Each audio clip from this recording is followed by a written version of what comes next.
Managing up with a difficult boss. As a corporate trainer and keynote speaker for years, I've spoken to groups in a variety of industries, and the number one question I've gotten over the years is, how do I handle a difficult boss? In my book, The Unwritten Rules of Managing Up, Project Management Techniques from the Trenches, we explore 6 specific varieties of the difficult boss. Difficult boss number 1, the micromanager.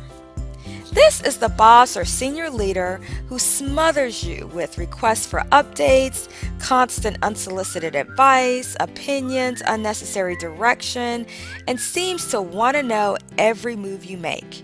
Not only is their hovering frustrating, it can also have disastrous effects on projects or tasks. After all, if you didn't have to spend so much time providing all those updates, responding to questions, and listening to their endless input, you'd have more time to spend actually working, right? Difficult boss number 2, the wishful thinker. This is the boss who wants you to boil the ocean and solve world peace while you're at it. They simply want the impossible. They're completely disconnected from reality and frequently overpromise on your behalf and leave you scrambling to pull a rabbit out of a hat to meet impossible objectives. They think that work-life balance is some cool new band in town, and they don't seem to understand the concept of boundaries. Difficult boss number 3, the clueless chameleon. Working for the clueless chameleon can feel like a game of mental scavenger hunt. They're not really sure what they want, so they keep changing their mind, or worse yet, seem to forget that they never really provided clear direction once that project implodes. They may not be clear on what they're looking for, but they still hold you responsible when they don't get it. Difficult boss number 4, the tornado. Virtually everyone has experienced the tornado at one point or another. They're a bull in a china shop, taking over meetings, interrupting others, dominating discussions, and intimidating the team. They're a force of nature in the worst way. Their demeanor is just overbearing and often leaves team members ducking for cover when they enter the room. Difficult boss number 5, the naked emperor. This is one of the most difficult types of difficult boss. They think they're brilliant, they're not. They're in love with their own ideas, you're not. But no one wants to burst their bubble.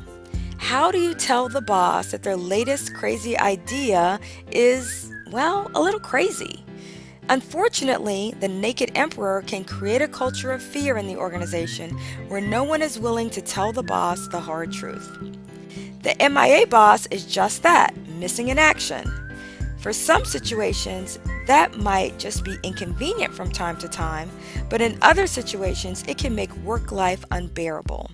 This is the boss who's always out and you're spending your time picking up their slack and trying to move projects along without their input or insight and just hoping for the best. They may be missing key meetings and be out of the loop with the rest of the leadership structure. Ultimately, their frequent absences can make the team feel like they're leaderless, just drifting along without true support or direction. The book focuses on providing tools and tips that you can use with strong bosses and challenged bosses alike. Let's explore just a brief sample of some of the recommended techniques. Let's say you're dealing with the tornado and they keep dominating conference calls by getting on their soapbox and refusing to get off. Here's a tip for how you might handle that situation. Develop a ground rule with the team that anytime anyone on the phone is rambling or beating a dead horse, anyone can hit the pound sign to get the group back on track. Now, if Rambling Randy is going on, you can just hit the pound sign and interject, "Well, guys, it sounds like someone hit the pound sign, so we probably need to summarize the key point here and move on. Randy, can you summarize the key takeaway in one bullet point so we can capture it correctly in the meeting notes?" This technique works great with difficult bosses in particular because it's completely anonymous. No one knows who hit the pound sign, and Randy starts to eventually get the message. Maybe you're struggling with the naked emperor, who regularly proposes the ridiculous and is convinced that her ideas are brilliant. Instead of critiquing them, Pose pointed questions that illuminate the risks that she may not have considered. So if the VP Sally is considering proposing changing the company logo just for a change of pace, you might say something like this: Sally, that's a really interesting idea, and we're definitely ready to jump right on it.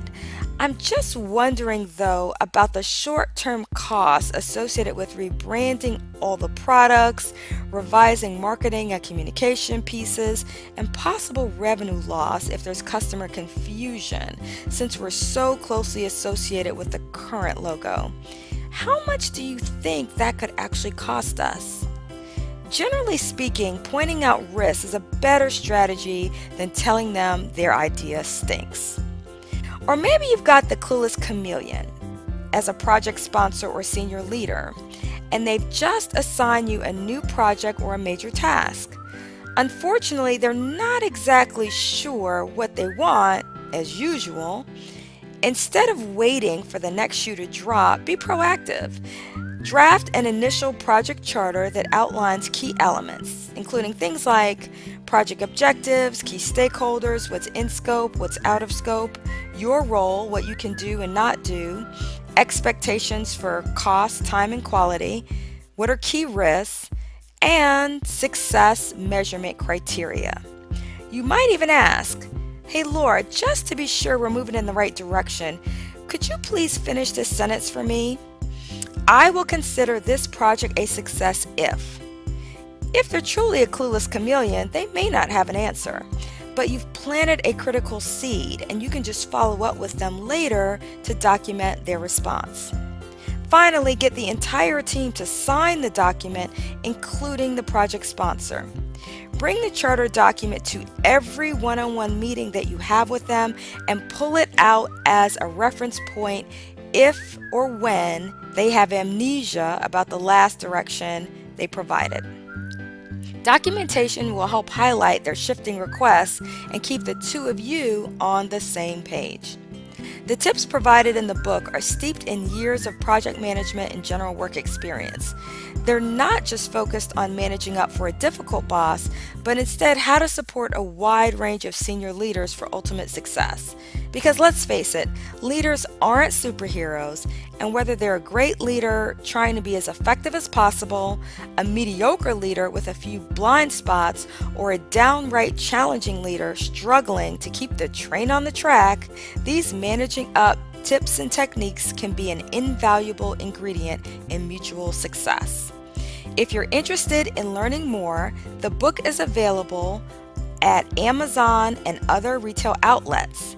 You can also learn more about our workshops and presentations at professionalismmatters.com/managing-up or by contacting us at 678-777-7188 or info@professionalismmatters.com. I'm happy to speak to your group to offer best practices for better teaming, more effective collaboration, and increased productivity.